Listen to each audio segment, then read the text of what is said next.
So today is July 4th, 2023. And today I want to speak about, for the first episode of season 2 of the LSG podcast, I want to talk about what is the purpose of marriage.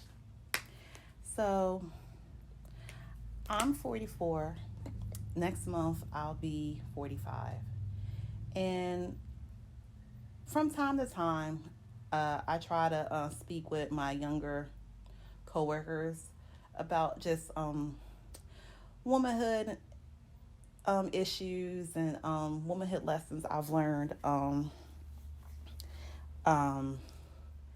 in the past. I'll say like 15, 20 years. Maybe I should say 20 years. Because 20 years ago, 19 years ago, actually. 19 years ago, I got married. And there were a lot of blind spots that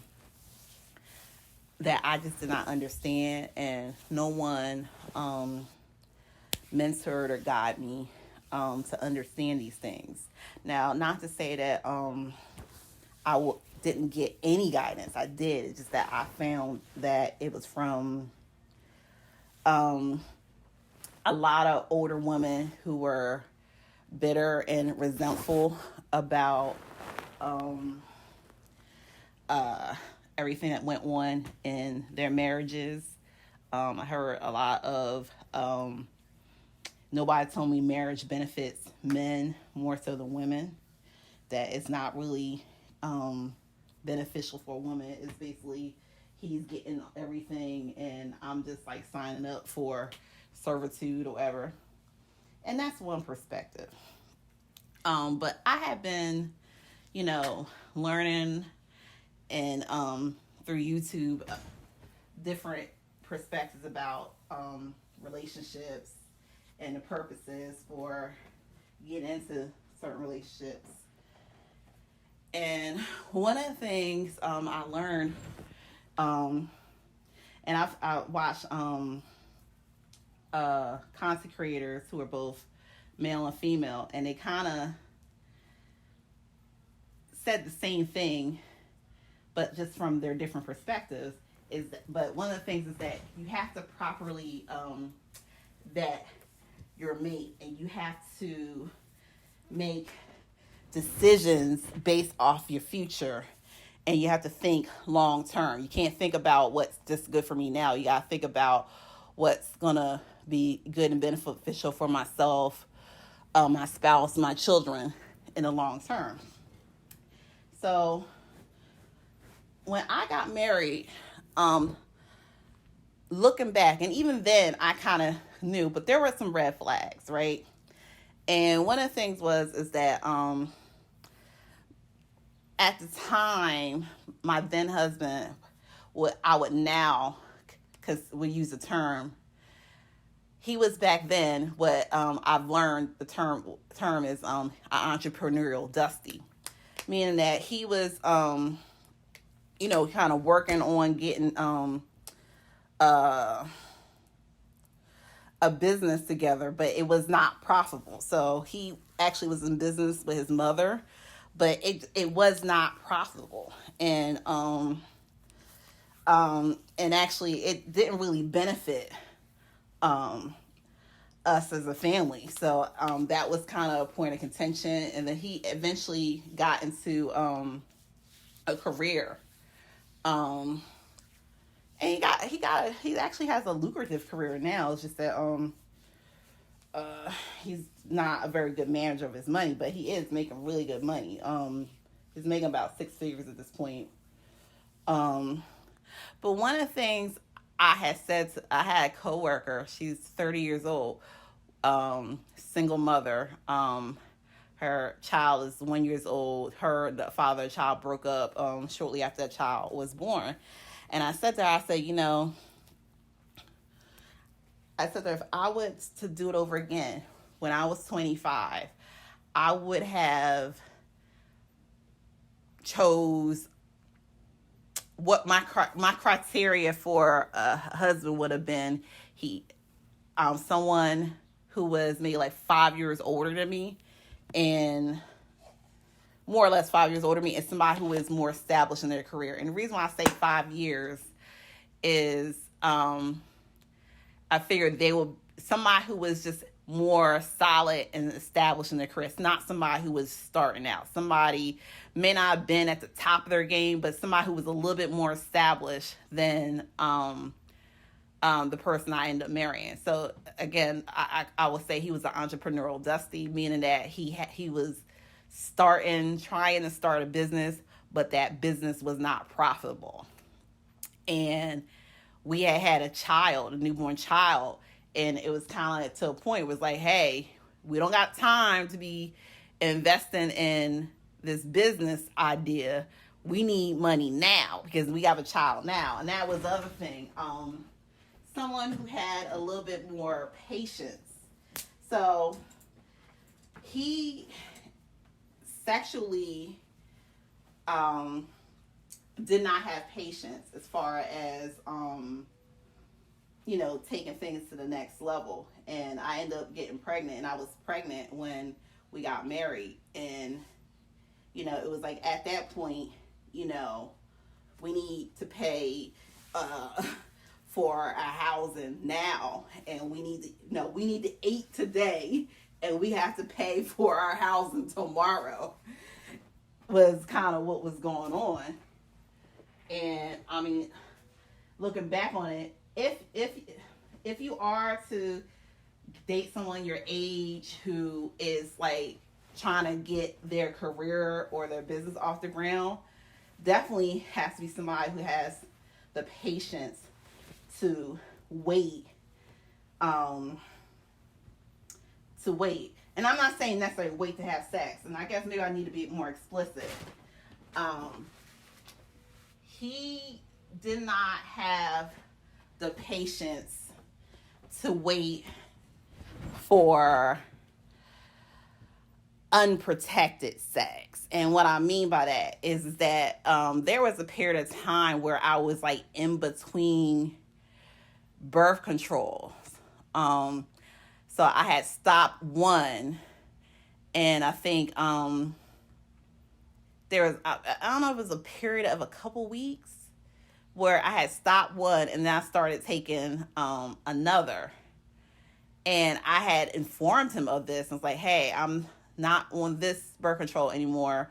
For the time being, we should use condoms. And he had refused.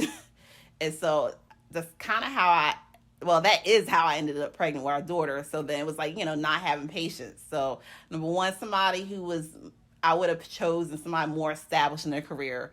And for me, I'm thinking somebody who was 5 years older than me, been on their job, or has, started their business already, and who had like, a more solid foundation to start off of, so that, when the baby came, I could have been in a position to stay home and take care of the child for a period of time, and not have to be, one, such in a hurry to go back to work, and two, have to pay such expensive childcare. Because what it came down to is that at that time, our childcare cost was more expensive than our housing costs at the time. So I think our housing at that time was maybe $655, and our childcare expense was like $1,000 a month. And had we had waited, and had I had a person that was more patient, we could have even saved up and put aside money. And the other thing is that I hear a lot of dating coaches saying that, you should be within a year, you should be knowing that that's the person you're going to marry, otherwise you're wasting your time. And I kind of see what they mean about, not wanting to waste time with a person. But I think when you're like 20, 21, 22, 24, 25, 23, you have a little bit of time to work with. So at this point, I don't plan on having more children. So if I were to meet someone, I'm not going to marry that person within a year or be engaged within a year. I would definitely just take my time to really get to know that person on a closer level and really work on um, our friendship and building that foundation of friendship. Um, that's what I would say to somebody younger. To not be so worried about rushing to get married and start a family, but to really work on getting to know that person, seeing if they have integrity, seeing if y'all have the same goals and vision for your life, and just really taking the time to get to know that person, because people can fake, and people can fake it for a long time. And at this point in my life, I realized that people could kind of fake it for at least a year before, things start falling through the cracks. It really is possible to fake it for a while. And, it's probably not as possible to fake it for 5 years. And most relationships fail within 5 years. So, if you're still going strong after 5 years, open up my blinds if you hear that. If you're still going strong after 5 years, you might have something to work with. And even with ups and downs. So I say this, I have a friend. I wouldn't consider myself dating right now, but I have a friend that I used to date, and we still have somewhat of a friendship, and I think we've known each other for like 2 years at this point, almost 2 years. And I've seen just the ups and downs, how he argues, how he carries himself. And one of the, actually, be honest with you, when I was married, I didn't really get to really see a bad argument with my ex-husband until, I still want to say, our first child was 3 months old. And it was really, really bad. It was really, he was really hitting below the belt. And had I had not already gotten pregnant and married him, at that point, really, it would have been a great time to say, hey, this relationship is over. This is not going to work for me. Actually, yeah, so that was about the 1 year mark. So I started, I started dating my ex-husband in September of 1 year. And then by September of the following year, I had gave birth to our daughter.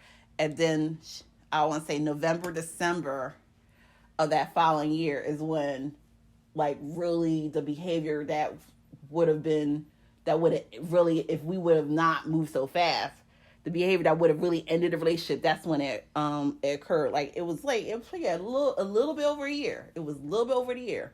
And actually, the last person I dated, it was a little bit over a year. It's ironic because the last person I dated, I met him in September of 1 year.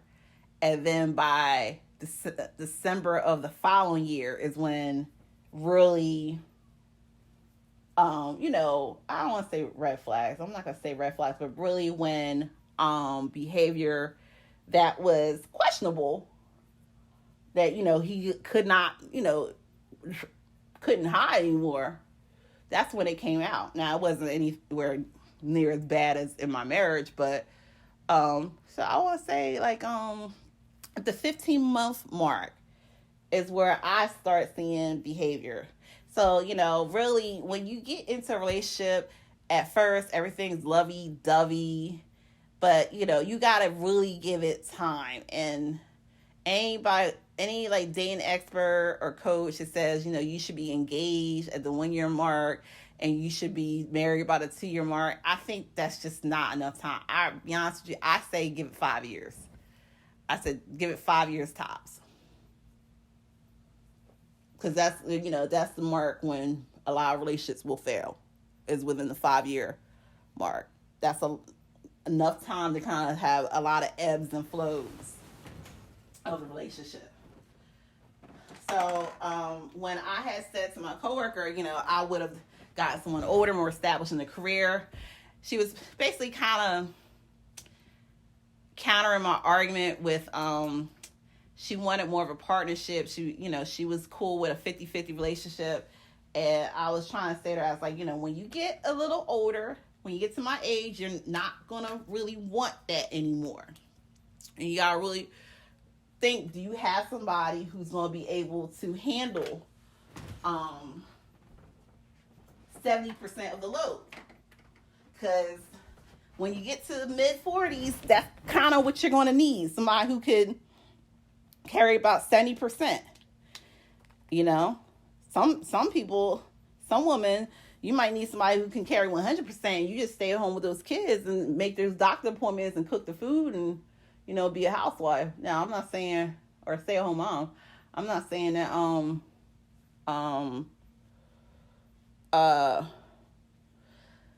that has to be your goal, but I'm saying there's nothing wrong with that.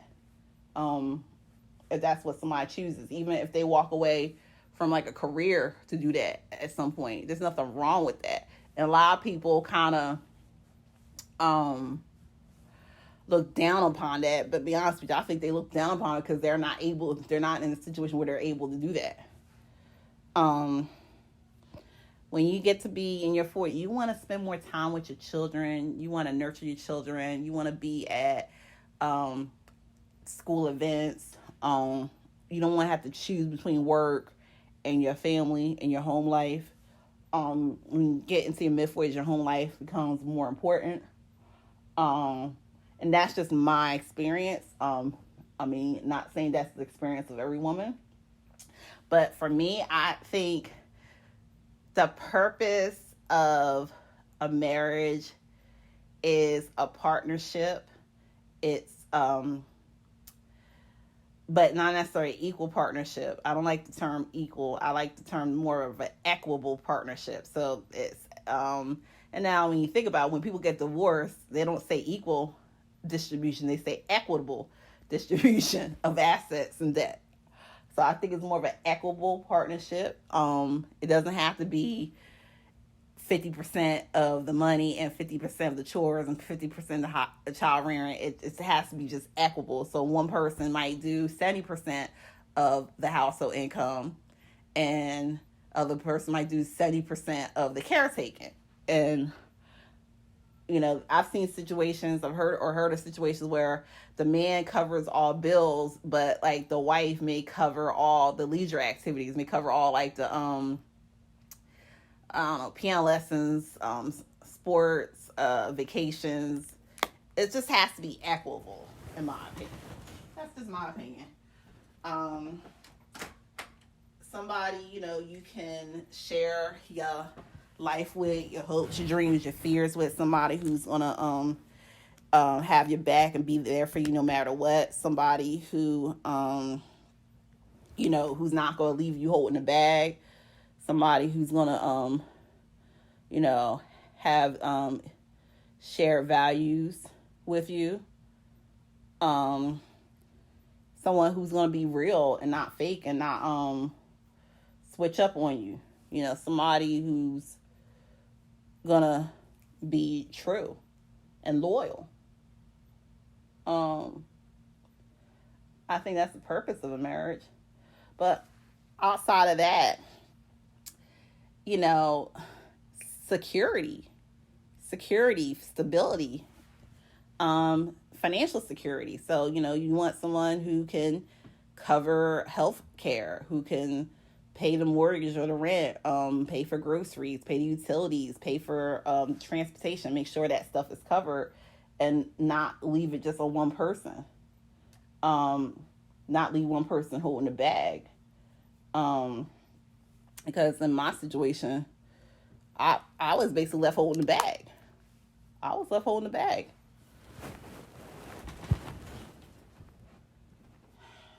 My ex definitely left me holding the bag, and a lot of women in my situation, and I won't go too much into it, a lot of women in my situation would be rather bitter about it. But to me, bitterness is just a blessing blocker. I'd rather take the lessons that I've learned and share them. And I decided to share it on this platform because I have not had much success in real life. Because I have found personally that women, and I've talked to women of all ages, they do not want to hear the harsh truth. They have a lot of magical thinking. They watched too much Disney growing up. They believe in happily ever after and Prince Charming and all that. And I'm talking about the reality and what's real. And, I'm talking about the harsh truths. And one of the harsh truths is that you have to make choices that based off of long-term goals and objectives.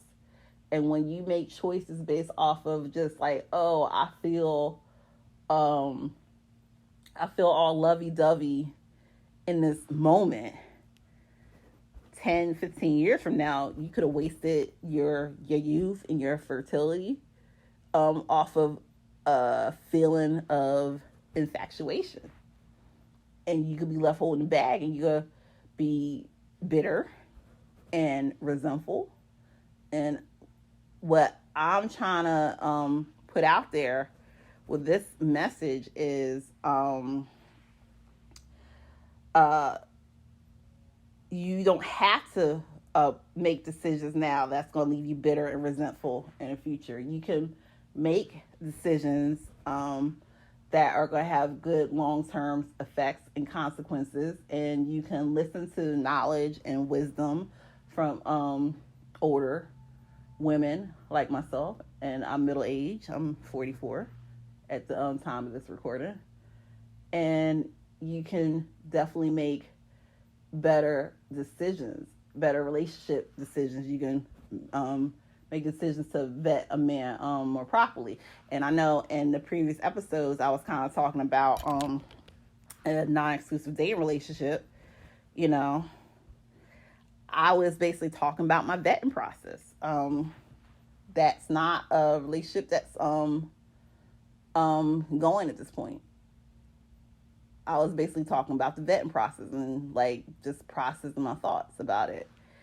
So that's all I have to say for now. I haven't had anybody really in my real life take heed to what I'm saying, but I'm putting out there. So maybe someone that I don't know can take heed to the wisdom that I'm trying to share. That's all I have to say for now. Have a good day.